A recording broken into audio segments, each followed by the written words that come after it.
अमित गिरी आए हैं, इनको मैं ऐड कर लेता हूँ। हाँ जी, अमित बताएँ क्या कहना चाहते हैं? हाँ जी सर, नमस्ते सर जी। हाँ जी, नमस्ते। जी सर, एक बात जो है मैं जानना चाहता हूँ कि सर जैसे पाकिस्तान भी सर पहले अपना ही हिस्सा था, ये बांग्लादेश, अफ़गानिस्तान सब भारत में हिस्सा था। अब ज़्यादा आप डिटेल में जाएँ तो अब जैसे आपकी कुछ मैं चीज़ें वीडियो देखता हूँ तो लगता है कि समझ में आता है कि मैं स्तूप जाता हूँ तो लगता है बहुत पुराने हैं वो, अशोक जी के सम्राट के समय से। तो फिर मतलब ये हुँ, तो हुँ। समझ में आता है कि वो इन लोगों का तो नहीं था, जो मैं कहना चाहता हूँ इन मुगलों का, मुसलमानों का। तो हुँ, सर हुँ। और अभी सर ये सब भारत में ही था, इंडोनेशिया हो गया, सब बहुत बड़ा था और ये यहाँ एकदम अहिंसा था एकदम। और बुद्ध जी ने भी मतलब गौतम बुद्ध जी ने भी मतलब पूरा शांति शांति का प्रिय। और अभी पीएफआई की भी प्लानिंग चली कि 2047 तक भारत मुस्लिम राष्ट्र बन जाएगा। और ये बना भी है, 56 देश इस्लामिक बन चुके हैं और हम अभी तक। नहीं, नहीं मैं समझा नहीं क्या कह रहे हैं आप? मेरा कहने का मतलब ये आपने है अभी कि आप अभी आपने एक बात कहा बाकी देश कि मुस्लिम राष्ट्र बन हुँ, चुके हुँ। हैं। क्या अच्छा आपको नहीं मुस्लिम लगता कि राष्ट्र बन भारत चुके हैं बाकी देश। बन चुके हैं ना? क्यों पाकिस्तान बन गया, अच्छा। अफगानिस्तान बन गया, इंडोनेशिया बन गया, हुँ, बांग्लादेश बन गया। तो आपको नहीं हुँ, लगता हुँ। कि ये भारत भी बन जाएगा 2047 तक? क्योंकि तो अंबेडकर जी ब की किताब है पार्टीशन ऑफ इंडिया, उन्होंने उसमें ये हुँ, तक लिखा हुँ। है कि मुसलमान जो है ये शत्रु मानते हैं हमें। काफिर उन्होंने पूरा, आप पढ़िएगा पार्टीशन ऑफ कहाँ इंडिया लिखा है? 19 कहाँ पे उन्होंने लिखा है कि शत्रु मानते हैं? जी न्यूज़ कभी देखे हैं आप? सुधीर नहीं, हम चौधरी। लोग न्यूज़ आपको तो मैं अरे किस कपोड़ी का नाम ले लिए, वो तो बताता है कि 2000 का नोट आया था, तो बोल रहा था कि उसमें एक चिप लगी होगी और वो दो नीचे जो होगा पता नहीं कितने मीटर नीचे से सैटेलाइट से स्कैन होके पता चल जाएगा। तो उस कपोड़ी का रेफ़रेंस मत दीजिए, उस तमाम फेक न्यूज़ फैलाते रहता है। न्यूज़ का मत रेफ़रेंस दीजिए। आपने किताब कोट किया है ना कि बाबा साहब ने किताब में लिखा है, तो किताब में बताइए कहाँ पे लिखा है कि मुस्लिम हमें शत्रु मानते हैं? जी। नहीं, मैं बताता हूँ, आपने पढ़ी है पार्टीशन ऑफ इंडिया वैसे? हाँ, मेरे पास बुक भी है ना, आप कहेंगे तभी तुरंत आपने खोल के एक बार दिखाऊँगा आप ना, आप उसमें पेज नंबर देखिएगा, बताइए। सुनिए उन्होंने क्या-क्या लिखा है इस बारे में कि मुसलमान जो है वो हुँ, जिस देश के होते पेज हैं नंबर वो बता दीजिए, पेज नंबर बता हम दीजिए कहाँ पे लिखा है उन्होंने? मैं आपकी सबको सारी चीज़ बता देता हूँ। पेज नंबर ये सब बता हुँ, दूँगा। हुँ। उसमें साफ-साफ लिखा हुआ है कि मुसलमान जिस देश के होते हैं वो उसी देश का ही मानते हैं। अपने इस देश से उन्हें कोई हुँ, मतलब नहीं है। और मतलब भारत देश के हैं तो भारत देश को ही अपना मानेंगे। जिस देश के होते हैं वो अपने जो वसूलों पर चलते हैं, जो वो ये अल्लाह-वल्लाह कौन जिस बोल दिया आपको? भई उस ये कौन बोल दिया? उस अगर किताब भारत में देश लिखा के है। हैं 1 मिनट, 1 मिनट। अगर पाकिस्तान जो है, पाकिस्तान देश का है तो मुझे तो नहीं लगता है कि वो जाके अरब को अपना मातृभूमि मानेगा। पाकिस्तान, पाकिस्तान को मानता है ना, ईरान, ईरान को मानता है। अरब में और ईरान में तो लड़ाइयाँ भी चलते रहती हैं। अरब में उधर जितने भी देश हैं, हर देश का मुस्लिम अपने देश को अपना राष्ट्रवाद मानता है ना। तो भारत का जो मुस्लिम है, वो भारत को अपना राष्ट्र मानेगा। इसमें कौन-सी बड़ी बात हो गई? वो किसी दूसरे देश को क्यों अपना वो मान लेगा? ये कैसी बात कर रहे हो आप? कह रहे हो कि जिस देश का मतलब किस देश का? यहाँ का जो बंदा है, देश के लोग हैं, अब बन गए हैं, तो इसी देश में रह रहे हैं, तो इसी देश को अपना देश मानेंगे। सोचो कि पाकिस्तान को क्यों मानेंगे? वो मानना होगा तो सीधे अरब को ना मान लें कि अरब ही हमारी मातृभूमि है। तो ये आपका लॉजिक यहाँ सही नहीं बैठ रहा है, Amit Giri. People front of जी, इंडिया, बताएँ। आप इसको मानते हैं? इन्होंने 2047 में भारत मुस्लिम राष्ट्र बन जाएगा, इन्होंने पूरी प्लानिंग थी। ये आपने न्यूज़ कहाँ सुनी पे? है? कहाँ अच्छा कैसे पीएफआई कैसे बन जाएगा ज़रा बताइए मुझे? ज़रा बताइए मैं तो जब मैं देश मैं आज़ाद बता रहा हुआ हूँ, था 56 देश। 1 मिनट, अरे ठीक है 56-56 देश आप कई बार रिपीट कर लिए। मेरी बात जो पूछ रहा हूँ वो जवाब दीजिए। उससे कन्क्लूज़न सामने आएगा कि आप जो कहना चाह रहे हैं वो मैं समझ गया हूँ। लेकिन अब मैं कन्क्लूज़न चाहता हूँ जो आप कहना चाहते हैं। आपने कहा कि 2047 में यानी कि 2047 में भारत मुस्लिम राष्ट्र बन जाएगा। मुस्लिम राष्ट्र बनने के लिए कितनी जनसंख्या होनी ज़रूरी होती है? अमित पीएफआई की गिरी। प्लानिंग। जी, जी। देखें, ये नाम मत लीजिए। देखें, एक चीज़ मैं आपको बता देता हूँ, ये कौन-सा ऑर्गनाइज़ेशन है, उन सब का नाम स्पेशली मत लिया कीजिए, ठीक है ना? नाम रिस्ट्रिक्टेड होते हैं, आपको यूट्यूब की पॉलिसी आपको पता होनी चाहिए। आपको ऐसा लगता है कि मुस्लिम राष्ट्र हो जाएँगे, तो मुस्लिम शब्द इस्तेमाल कीजिए, किसी संस्था का नाम मत लीजिए। चलिए, अब ये मुझे बताइए कि आपने जो अभी कहा कि 2047 में बन जाएगा, तो अभी 2000 कितना चल रहा है? 2022 चल रहा है, 23 चल रहा है ना? कितने साल बचे हैं अभी बनने में मुस्लिम राष्ट्र? कितना परसेंट मुस्लिम की जनसंख्या होते ही मुस्लिम राष्ट्र बन जाएगा?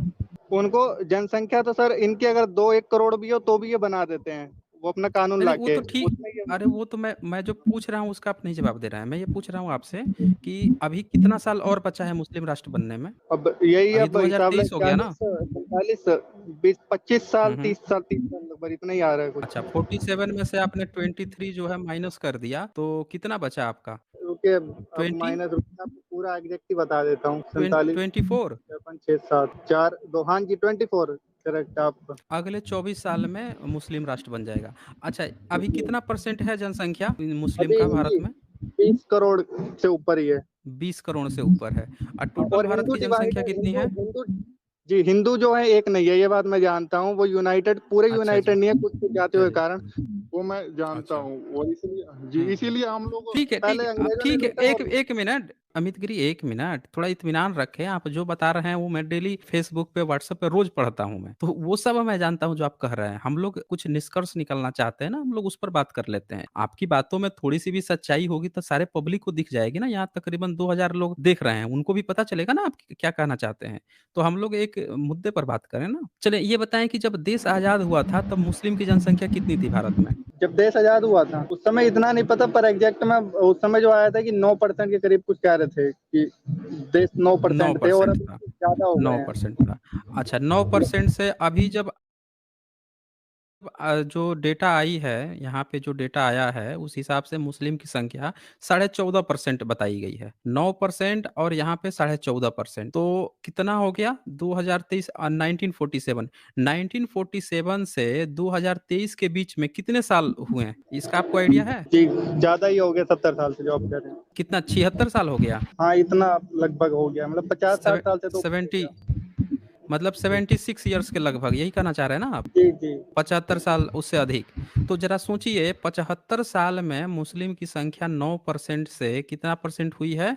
14.5% हुई है। कितना परसेंट बढ़ा जी? कितना परसेंट बढ़ा ये? 9% से 14.5% कितना हुआ? 4.5 और एक और जोड़ लीजिए, 5.5% जनसंख्या बढ़ी है मुस्लिम की। जी। यही कहना चाहते हैं ना आप? हाँ तो जी, बढ़ी। बताइए, 76 साल में जनसंख्या बढ़ी मुस्लिम की कितना? 5.5%। और आप कह रहे हैं अगले 23-24 साल में जो है मुस्लिम राष्ट्र बन जाएगा। अच्छा, आपको आइडिया है भारत में अभी कितने सांसद जो हैं वो मुस्लिम हैं? बीजेपी कैंडिडेट से मैं बता रहा हूँ, नहीं है। आप नाम बताइए, आप शाहनवाज़ अच्छा। हुसैन जी का होंगे, और वो मुख्तार हुँ, अब्बास नकवी, पर जो बीजेपी कैंडिडेट थे, आप 300 के करीब हुँ, हैं, हुँ, जो सांसद उससे ज़्यादा है। हुँ। उसमें आप मेरे को नाम बता दीजिए कोई है तो। इन दोनों का छोड़ के अच्छा। मुख्तार अब्बास नकवी अच्छा, और कितनी शाहनवाज़ कितनी हुसैन। संख्या है? मतलब देश में लगभग कितने सांसद होंगे जो मुस्लिम हैं, और कितने गैर मुस्लिम लोग हैं भारत में जो सांसद हैं? मैंने कहा कि जैसे जो अभी जो मेन हैंडल में जो प्रधानमंत्री हैं, अभी जो देश चला रहे हैं, वही चला रहे हैं, प्रधानमंत्री और बीजेपी। पर वो तो मैं जानता हूँ कि नहीं है। मैं ये जानना चाहता हूँ कि अभी पूरे भारत में कितने सांसद जो हैं वो मुस्लिम कैटेगरी से आते हैं? ओवैसी का नाम सुने होंगे, वो आते हैं, और कुछ और आते होंगे, और भी कुछ आते हैं। मेन मुझे ओवैसी का पता है, मतलब हैदराबाद 5-10, से। यही ना? हाँ जी, मतलब कब पूरा मेरे को नहीं पता, मैंने एक का ही सुना है ओवैसी, और भी कुछ जैसे मैंने बताया 2-3 बीजेपी से 2-2। 2-3। जी, ठीक है, चलिए हम एक सुविधा के लिए 10 भी मान लेते हैं। तो जी। अच्छा, ये बताइए कि आप किस में आते हैं? अमित गिरी, आप मतलब किस में आते हैं? जनरल में आते हैं, एससी, एसटी, ओबीसी, किस में आते हैं? सर अब ये सब देखिए, अब इसी कारण तो सर अब ऐसा हुआ है, और अभी आप भी इस बात को नहीं बताना चाहते हैं कि नहीं, आज ये नहीं, मैं सब। बताऊँगा। अमित गिरी, मैं बताऊँगा, पूरी बात बताऊँगा। मैंने आपसे, देखें, आपसे वार्ता कर रहा हूँ ना मैं, बातचीत जारी है ना। ऐसा तो नहीं कहा कि मैं आपसे इस मुद्दे पर बात ही नहीं करूँगा या आपको बाहर का रास्ता दिखा दूँगा। बातचीत तो हम लोग की चल रही है ना, तो ज़रूर आगे भी बात होंगी। आप मुझे जो पूछ रहा हूँ वो भी तो एक बार डेटा दीजिए ना। मैं कुछ कन्क्लूज़न, आप क्या पता आप सही बोल रहे हो, तो वो सारी डेटा आना चाहिए ना सबके सामने, कितना सही है बातों में। तो इसीलिए मैं पूछ रहा हूँ कि आप किस में आते हैं, अमित गिरी? अच्छा, देखिए, वो तो मैं एक्चुअली मैं आपको पूरा आंसर आंसर बताता हूँ। मेरे पास अभी कोई सर्टिफ़िकेट नहीं है, तो मैं, हुँ, अगर हुँ। सर्टिफ़िकेट नहीं है तो मैं जनरल में हूँ, और अगर मेरा सर्टिफ़िकेट हुँ, हुँ। बनेगा, तो मैं देखूँगा, अगर हुँ, मेरा हुँ। कोई कास्ट लिस्ट में जिस जिस स्टेट में हूँ, तो मतलब उसी स्टेट में नाम होगा, तो मैं उस हिसाब से हुँ, हुँ। जिसमें भी आऊँगा मैं। पर अभी मैं जनरल में मतलब ही आता, आप, कोई अच्छा, नहीं है। आप अभी आप ये कह रहे हैं कि आप जनरल वर्ग में आते हैं, यही कहना चाह रहे हैं ना आप? हाँ, अभी सर्टिफ़िकेट नहीं है तो कोई भी इंसान सब जनरल में ही आएगा, जिसके नहीं पास तो सर्टिफ़िकेट नहीं तो है। कोई जी। बात नहीं, सर्टिफ़िकेट, अगर सर्टिफ़िकेट आपका बन जाता है तो आप ओबीसी में आ जाएँगे, एससी, एसटी में आ जाएँगे, किस में आ जाएँगे? और सर्टिफ़िकेट बन जाएगा, ये तो स्टेट के ऊपर रहता है, क्योंकि कभी भी सरकार किसी को ओबीसी कोई में बात डालती है, नहीं। किसी को एसटी में। कोई हाँ, को वो तो सरकार डालती है। कोई बात नहीं, आप अपने स्टेट में किस में आ जाएँगे? ओबीसी में आ जाएँगे, एससी, एसटी में आ जाएँगे, किस में आ जाएँगे? ये कॉन्स्टिट्यूशनल सवाल है, देखें, इसमें कोई जाति नहीं पूछ रहा मैं आपका कि आपकी जाति क्या है, ये नहीं पूछ रहा। मैं कॉन्स्टिट्यूशनल, यहाँ पे ये अधिकार होना चाहिए ना कि आपको पढ़ने का अधिकार मिला कि नहीं मिला, आपको राजनीतिक अधिकार मिला कि नहीं मिला, तो उसके लिए जानना पड़ता है। जी, बताएँ अमित गिरी? अगर अगर मतलब जिस स्टेट में है, तो उससे अगर मैं जोड़ दूँ, तो भी हुँ, हुँ। अब वैसे अब मैं बताऊँ तो हमारे यहाँ एक एग्ज़ाम निकाले थे, तो वो जनरल में ही निकाले थे उन्होंने। अनरिज़र्व्ड कैटेगरी से निकाले थे, तो हो सकता है उन्हीं अच्छा, का नहीं बना होगा। आप हाँ जनरल में जी। आएँगे, यही ना? कोई हाँ जी, बात नहीं, ऐसा आप कुछ। जनरल में आएँगे। अच्छा, ये बताइए कि जी। भारत में जितने लोग भी जो एससी, एसटी, ओबीसी लोग हैं, वो किस आधार पर एससी, एसटी, ओबीसी हैं? इसको आपको आइडिया है? हाँ जी सर, मैं बता सकता हूँ। वो हुँ, हुँ। कास्ट बेस पर हैं, क्योंकि मेरे बहुत से दोस्त हैं वो जातीय आधार पर हैं, जाति आधार पर। हुँ, हुँ। और उन्हीं हुँ, हुँ। जाति में ऐसे भी हैं जो अमीर लोग हैं, एससी, एसटी, वो तो एग्ज़ाम निकाल देते हैं, लेकिन जो गरीब वर्ग है, वो हुँ, हुँ। एग्ज़ाम नहीं निकाल हुँ। पाते। और नहीं, लेकिन नहीं, क्या मैं होता ये है नहीं कि एक 1 मिनट, 1 मिनट, 1 मिनट। हमारा जी, मेरा वो सवाल नहीं था, उस पर हम बाद में बात करेंगे ना। वो जो आप जो जी। बात कर रहे हैं, वो दूसरा सवाल मैं हो गया। जातिगत मैंने मैं ये बता दिया था अभी, हाँ, कास्ट बेस। हाँ, ठीक है, आपने कास्ट बेस कहा। इसमें एक दूसरा सवाल है कि ये किस आधार पर तय हुआ कि इसी जाति को, चाहे ये जातियाँ ही एससी, एसटी कहलाएँगी, ओबीसी कहलाएँगी? किस आधार पर ये तय किया था गवर्नमेंट ने या पूरे संसद समिति ने? किस आधार पर तय किया था? ये किस आधार पर तय किया? सर ये हुँ, हुँ। पॉलिटिकल मामला है, ये कभी भी किसी को ओबीसी में डाल देंगे। अभी कुछ समय पहले कुछ समाज जनरल वाले ही माँग कर रहे थे हमें ओबीसी में जाना है। तो ये पॉलिटिकल भई, ये जब चाहे ओबीसी में आ सकते हैं, एससी में आ सकते हैं, किसी को भी। आप बहुत से मैं ऐसी जातियाँ बता दूँ जो जनरल से भी ओबीसी में आई हैं। बात ठीक मैं है, वो बताऊँ मैं जी, जानता हूँ। ये मैं आपकी पॉलिटिकल उस बात मामला को है सर जानता ये। हूँ। हाँ, तो जी, पॉलिटिकल पॉलिटिकल मामला नहीं जैसे है। मैं नेताओं आपसे पूछ र एक 1 मिनट, 1 मिनट। आप मेरा शायद प्रश्न समझे नहीं हैं। मैं आपसे ये कह रहा हूँ कि जब भी किसी व्यक्ति को ओबीसी में डालना होता है या उसको जनरल बनाना होता है या एससी या एसटी में डालना होता है, तो उसके लिए ना पूरा एक पैरामीटर बनता है कि क्या ये जातियाँ इन कंडीशन को फुलफ़िल कर रही हैं या इसमें लैक हो रही हैं। तो वो क्या-क्या पैरामीटर गवर्नमेंट ने सेट किया है जिसके आधार पर उसने किसी को एससी-एसटी बना दिया, फिर किसी को ओबीसी बनाया, मंडल कमीशन के बाद ही ओबीसी बना था। तो मंडल कमीशन ने क्या पैरामीटर तय किया था? या फिर आज के डेट में भी अगर किसी जनरल को ओबीसी बनाया जाएगा, तो उसका मानक क्या तय किया जाएगा? क्या पैरामीटर यूज़ करके उनको एससी-एसटी, ओबीसी बनाया जा सकता है? जैसे यूपी वेस्ट में जो जाट कम्युनिटी है, तो हरियाणा में तो वो जनरल में आती है। पर वहीं वहाँ पे जाकर वो ओबीसी में बन जाती है। वही कम्युनिटी है, लेकिन बगल के स्टेट में जनरल हो जाती है और बगल के स्टेट में ओबीसी हो जाती है। मध्य प्रदेश में, राजस्थान में राजपूत जातियाँ जो हैं कुछ वो जनरल में आती हैं, वहीं मध्य प्रदेश में राजपूत की कई जातियाँ जो हैं ओबीसी में आ जाती हैं।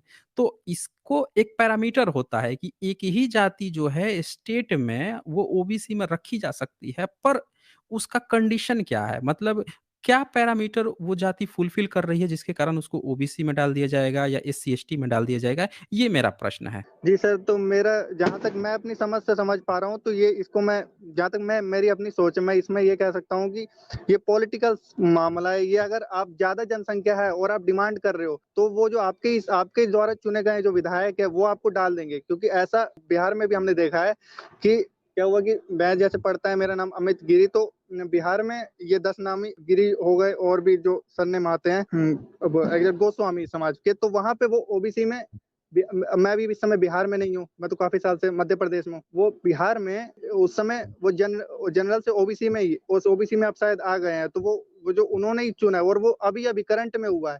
जबकि को हर जगह पंजाब में जनरल में ही आ रहे हैं। तो ये तो सर पॉलिटिकल, क्योंकि बिहार में उनकी संख्या ज़्यादा है, तो जहाँ संख्या ज़्यादा है और वहाँ उन्हीं के द्वारा चुने हुए विधायक रहेंगे, तो ओके, करेंगे ही। ओके, अमित अमित गिरी 1 मिनट, 1 मिनट।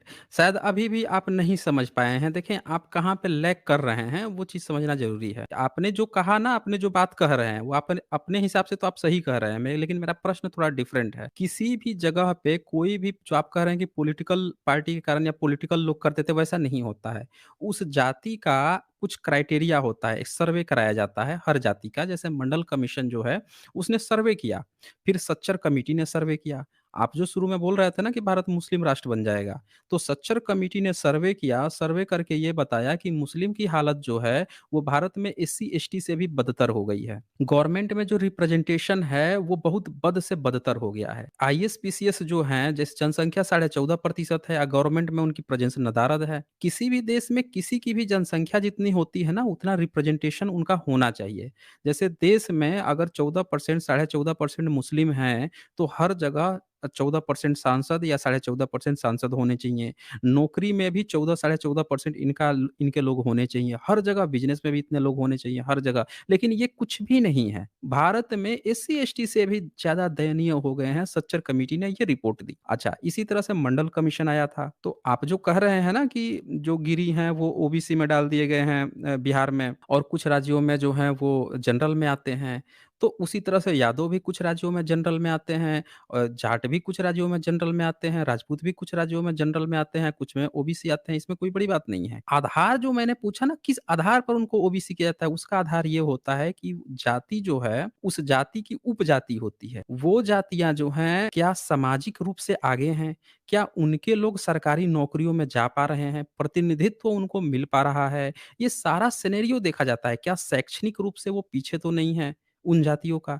1, 2, 5, 10 से नहीं मतलब है, पूरा प्रतिशत निकाला जाता है, सर्वे बनता है, तब पाया जाता है कि राजपूत जाति में सिर्फ़ राजपूत जाति एक जाति थोड़े होती है, उसमें बहुत सारी सब कैटेगरी है। महाराष्ट्र में मराठा की 3 जातियाँ हैं, 3 जातियों में से 2 जाति जनरल में आती है और 1 जाति जो है ओबीसी में जल आती है। क्योंकि जो उपजातियाँ भी होती हैं ना, उनका भी ये होता है कि उनको पढ़ने नहीं दिया गया, पढ़ाई में पीछे हैं, सरकारी नौकरी में उनके बच्चे नहीं जा पाते, तो फिर उनको ओबीसी में डाला जाता है। फिर देखा जाता है बहुत ज़्यादा हालत ख़राब है तो फिर एससी में डाला जाता है। ये पैरामीटर होता है। तो जो गिरी आप बता रहे हैं कि बिहार में जब ओबीसी में डाला गया है, यानी वहाँ पे जो गिरी समुदाय के लोग हैं, वो सामाजिक रूप से पीछे हैं। उनके बच्चे जो हैं सरकारी नौकरियों में जितना जनसंख्या है उस प्रतिशत के हिसाब से नहीं जा पा रहे हैं। तो ये कारण है। तो यहाँ पे असल मुद्दा क्या है कि जब भी किसी आप देश में हैं, उस देश में उस सत्ता पे वहाँ के संसाधनों पे किसका कब्ज़ा है, ये मायने करता है। अरब देश में आप जाओगे तो वहाँ नौकरी तो कर पाओगे लेकिन कब्ज़ा मुस्लिम का होगा।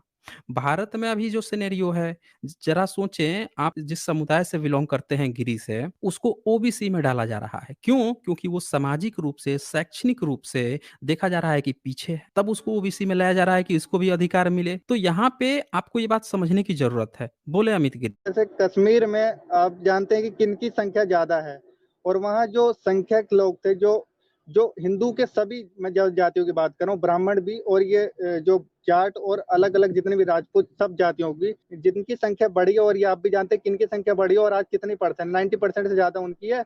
उन्होंने हिंदुओं के साथ सर क्या करा था और ये सर आपको बताने की ज़रूरत नहीं है और आप भी जानते हैं। नहीं, देखें एक चीज़ आप जो बार-बार एक बात जो कह रहे हैं ना, वो हिंदू-मुसलमान वाली बात कर रहे हैं। मैं ये बात ना सेकेंडरी हो जाती है। ये बताइए अरब में कभी दंगा-फ़साद होता है? ज़रा बताइए तो मुझे। अरब में अरब नहीं, देश में दुबई में भी नहीं नहीं होता होता ना? है सर, नहीं होता, दुबई में भी नहीं होता है, नहीं होता है।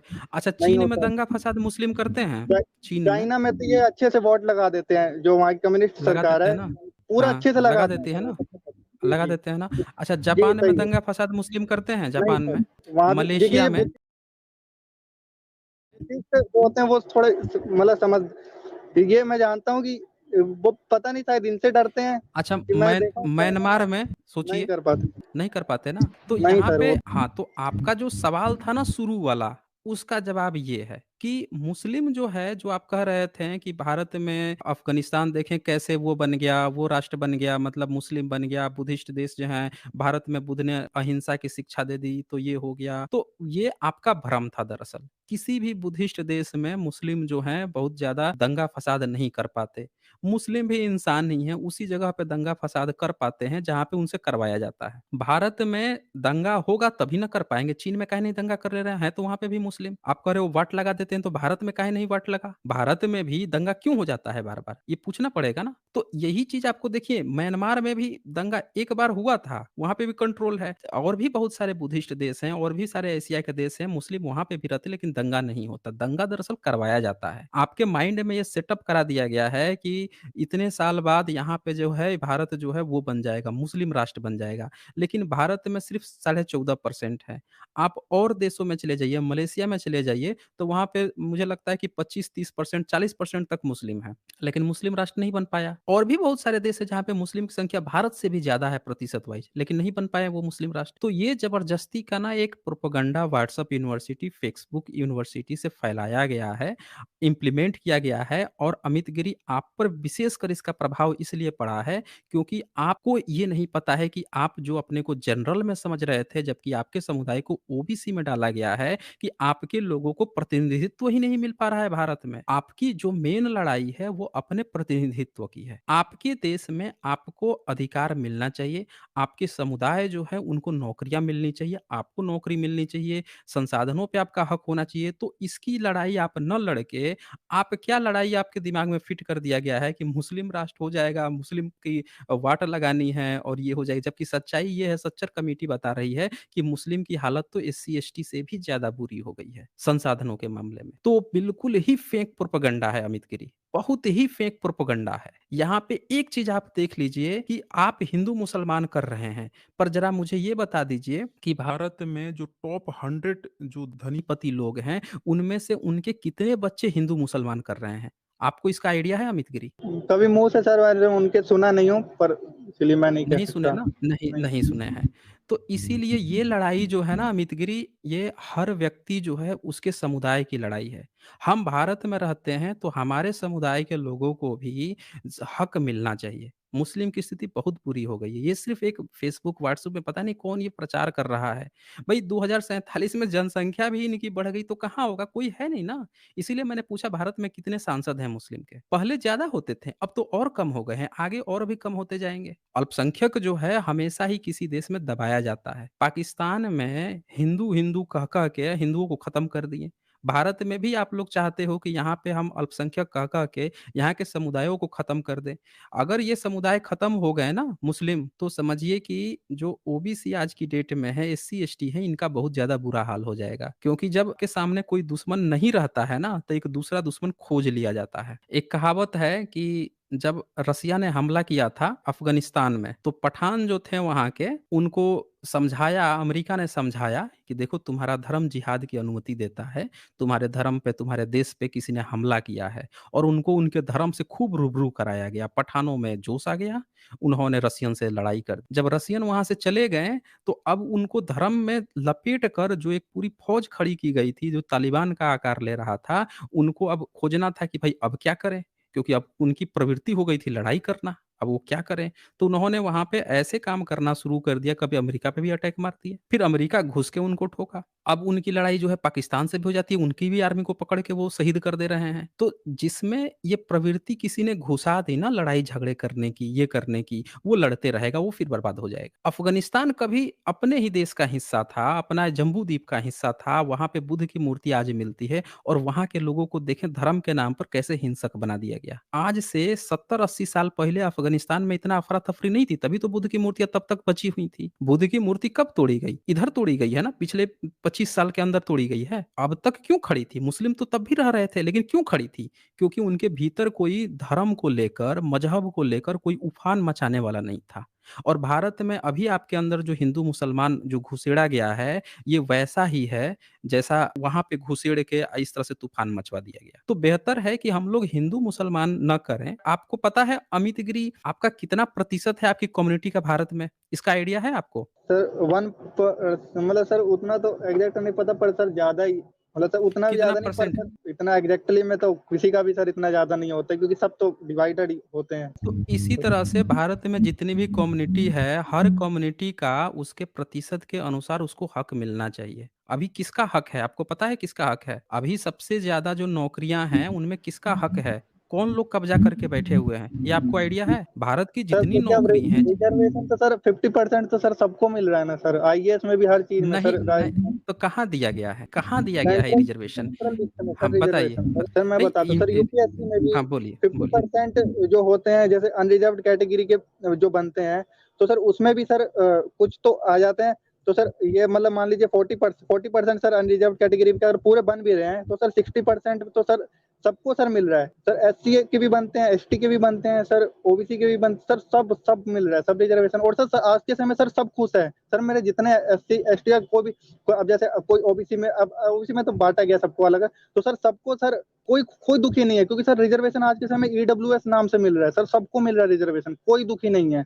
अब किसी भी पूछ, नहीं मैं नहीं तो नहीं, कौन ये कौन आपसे कह दिया कि सबको रिजर्वेशन मिल रहा है?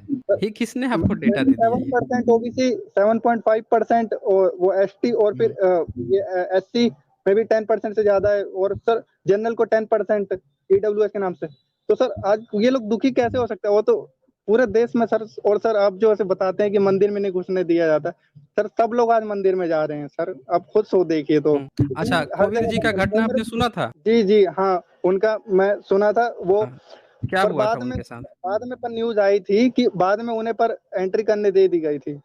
शुरू में वो नहीं, थोड़ा आया था बाद कि बाद में क्यों उनको पहले रोका क्यों गया था? पहले रोका सर, कुछ कुछ सर लोग तो सर हर जगह गलत होते ही हैं सर, लेकिन उनके कारण हम सबको तो गलत नहीं कह सकते ना सर। नहीं नहीं, कुछ आपने लोग कहा ना कि गलत, सबको प्रवेश दिया गया है। अच्छा, पहले क्यों नहीं प्रवेश दिया जा रहा था? पहले पहले जो हाँ है सर, ये मैं भी मानता हूँ हम्म, पहले बहुत ज्यादा, क्योंकि सर ये बात तो सर मैं भी जानता हूँ, पहले बहुत ज्यादा अत्याचार हुआ था। पर सर अब जो है सर, आप बताइए कि रिजर्वेशन सबको मिल रहा है, आप तो हम लोग रिजर्वेशन पे थे ना, कि सबको मिल नहीं, रहा है, आपने कौन कहा कि कौन कौन कह रहा है? अच्छा, रिजर्वेशन ये बताइए कि कितनी प्रतिशत जनसंख्या है बहुजन की भारत में? कितनी ज्यादा है सर, प्रतिशत जनसंख्या है? फिफ्टी कितनी परसेंट से ज्यादा परसेंट? है वो सर। बहुजन सर आप 50% ऐसे से मत ज़्यादा बोलिए है। सर, ऐसे मत बोलिए, सुनिए। हाँ। आप ये बताइए कि आप हुँ। किसकी बात कर रहे हैं, क्योंकि ओबीसी में तो आप लोग को डाला जा रहा है, और खुद लोग डिमांड कर रहे हैं ओबीसी में आने की, आप एससी एसटी में कहेंगे। नहीं, ओबीसी में क्यों डाला जा रहा है उनको? क्यों वो डिमांड कर रहे हैं ओबीसी में आने की? मैं ये जानना चाहता हूँ आपसे। डिमांड क्योंकि क्यों कर रहे हैं वो? हाँ सर, वो डिमांड कर रहे हैं वो। मैंने जब इनके जब बड़ी बड़ी असेंबली होती है तो मैं वहां जा पूछता हूँ, तो जैसे उन लोग जैसे कायस्थ समाज जो होते हैं, वो इनके जो कायस्थ समाज के होते हैं, वो कह रहे थे कि हमारी जनसंख्या आर्थिक रूप से और ये जो सामाजिक रूप से पिछड़ी है, पिछड़े होते जा रहे हैं हम। यूपी में ये असेंबली लगी थी, और इन्होंने कहा था हमें डिमांड है ओबीसी में आने की, तो ये लोग खुद कह रहे हैं कि हमारी पिछड़े हो रहे नहीं, हैं, तो क्यों इसका क्यों? मैं ये पूछ रहा हूँ, क्यों पिछड़े हो रहे हैं? क्या चीज़ ऐसी? मैंने आपको क्राइटेरिया बता दिया ना कि ओबीसी में उसी को रखा जा सकता है जो सामाजिक रूप से, जो शैक्षणिक रूप से पिछड़ा हो। जो भी सामाजिक और शैक्षणिक रूप से पिछड़ा हो, उसी को रखा जा सकता है। ये नियम है, ये लॉ है।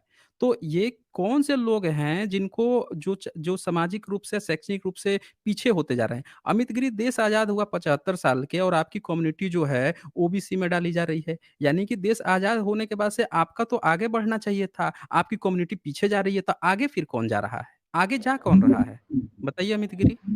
हाँ जी सर, जैसे आप मैंने बताया, तो सर जो अब अनरिजर्व्ड हुँ, कैटेगरी के हैं, वो सर मैं हुँ। बताता हूँ, अब जब ईडब्ल्यूएस आ गया है तब कोई नहीं मांग रहा रिजर्वेशन, क्योंकि अब जो अनरिजर्व्ड कैटेगरी में है, चाहे वो सक्सेना श्रीवास्तव, ब्राह्मण हो, राजपूत हो, वो सब खुश हैं क्योंकि उन्हें ईडब्ल्यूएस मिल गया। और जो अदर कैटेगरी है वो ओबीसी से ले रही है, नहीं तो एससी एसटी को तो मिल ही रहा है। तो सर आज नहीं, के नहीं, समय में तो कितनी सर कोई नौकरियाँ ये नहीं ए कह एक सकता। 1 मिनट 1 मिनट 1 मिनट, आप यही तो आप नहीं सही बता पा रहे हैं। मैं पूछ बोलिए। रहा हूँ कि जो रिज़र्वेशन है, कितनी प्रतिशत जनसंख्या है बहुजन की? बहुजन की कितनी अच्छा, जनसंख्या है? बहुजन हुँ। में सर आप एससी एसटी ओबीसी को भी मिला रहे हैं, खाली एससी एसटी की हाँ, बात तो कर रहे हैं? बहुजन में एससी, एसटी, ओबीसी ही आते हैं। क्योंकि आप ओबीसी को भी मिला रहे हैं ना, अब तो फिर ओबीसी सर मिला नहीं रहे हैं, बहुजन में ओबीसी ही आते हैं। हाँ सर, बहुजन तो जो शब्द है 50% से उसमें ऊपर है, ओबीसी ही आते हैं। 50% से कितना? ऊपर है, फिर तो 70-80% से ऊपर है, लगभग 80% से ऊपर होंगे ही। अच्छा जी। अब ये जी, बताइए 70-80% रिज़र्वेशन कितना दिया जा रहा है? 27 ओबीसी और फिर एससी एसटी मिला के, मतलब कितना हो रहा है, लगभग 50% के ही पास आ रहा है कुछ। अब ये जी, बताइए ज़रा मुझे कि ओबीसी की जनसंख्या कितनी परसेंट है? ओबीसी की खाली अकेला अकेला ओबीसी की, हुँ, हुँ। सर वो ऐसे कहा जाता है कि 50 करोड़, मतलब जनसंख्या में ऐसे कह देते हैं कि 50 करोड़ ओबीसी हैं ऐसे। नहीं, परसेंट आप बताइए ना, 1 परसेंट निकालिए, उससे आपको आइडिया लग जाएगा ना। परसेंट, हाँ सर, परसेंट मैं बताता हूँ। जैसे 27% रिजर्वेशन जो दिया जा रहा है, लेकिन इनकी संख्या 50% से ज्यादा है। दिया कितनी परसेंट से जनसंख्या 50% से इनकी जनसंख्या ज्यादा है ओबीसी में, जितने भी डाला गया है, पर रिजर्वेशन 27% ही दिया जा रहा है, ये मैं जानता अच्छा, हूँ। ओके, क्योंकि ओके। तो एमपीपीएससी का जो ये अच्छा 2018 के बाद से अच्छा, वो वही। ये टोटल जो जॉब होती है, जो रिज़र्वेशन की जो जॉब है, उसकी तुलना में टोटल जो प्रतिशत है जॉब का, वो कितना है? आप मेरा टोटल प्रश्न जो समझ पा रहे हैं? मैं समझ गया, उसमें कितने परसेंट हुँ, मतलब रिजर्वेशन है और कितने मतलब सब लोग की हुँ, अनरिजर्व्ड हुँ। कैटेगरी और सबका पूछ। तो सर उसमें से सर आप ऐसा समझ लीजिए कि 60% सर रिजर्व्ड है, 40% वो अनरिजर्व्ड है, जिसमें से 10% मतलब ऐसा समझ लीजिए सर, 10% तो ईडब्ल्यूएस जनरल वाले ले लेंगे और 40% भी यूआर अनरिजर्व्ड कैटेगरी, नहीं, 50% नहीं, आप मतलब नहीं समझे। 50%। जी। नहीं, नहीं, आप नहीं समझ रहे हैं अभी भी। मैं जी सर। मैं कह रहा हूँ कि जितने भी जी। भारत में जो जॉब है, टोटल जॉब है, उस टोटल जॉब का कितना परसेंट जॉब जो है, वो आता है गवर्नमेंट जॉब में? क्योंकि सिर्फ़ गवर्नमेंट जॉब में ही रिज़र्वेशन दिया जाता है। मैं ये जानना चाह रहा हूँ। अच्छा, टोटल आपने पूछा ना, हुँ, तो ये हुँ, तो सर मैं अगर आप पूरे जितने आप सबको मिला दे रहे हो, जितने भी एसएससी, सीजीएल, यूपीएस सबको मिलाकर भी ये 1 करोड़ नहीं बनता है। ये मैं जानता हूँ, 1 करोड़ नहीं बनेगा ये, और जनसंख्या 140 करोड़ के आस-पास है, 1 करोड़ से भी कम है। मैं इतना बस बता सकता हूँ, 1 करोड़ से कम है। पूरी जॉब को सब जितनी जॉब है सबको मिला दी जाए सरकारी की, तो 1 करोड़ भी नहीं है। मात्र 2% से भी कम जो जॉब है, उसमें रिज़र्वेशन दिया जाता है। ये बात आप मानते हो? जी सर। अब ज़रा सोचिए कि जहाँ पूरा 100% जॉब में से सिर्फ़ 2% जॉब में ही रिज़र्वेशन दिया जाता है, और आप कह रहे थे अभी कि अब जब से ईडब्ल्यूएस आ गया है, तब से कोई नौकरी नहीं माँग रहा है, तब से कोई नौकरी नहीं माँग रहा है। भाई, वो पूरी जॉब का सिर्फ़ 2% है, उस 2% में से 1% तो वो जनरल वर्ग को मिल गया।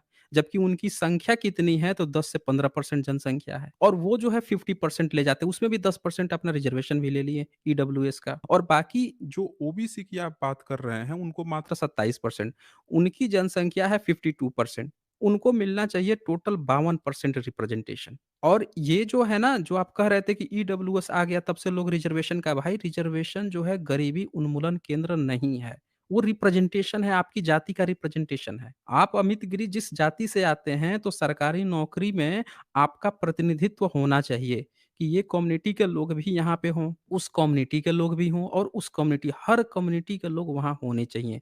जिसकी जितनी जनसंख्या प्रतिशत हो, उतने लोग वहाँ पे होने चाहिए। ये होता है रिजर्वेशन, और ये पूरी जॉब का मात्र 2% हिस्सा है। 98% जगह पे आज भी रिजर्वेशन नहीं चलता, और वहाँ पे किसका कब्ज़ा है? क्या वहाँ पे 52% जो ओबीसी के लोग हैं, उनको वहाँ पे नौकरी मिलती है?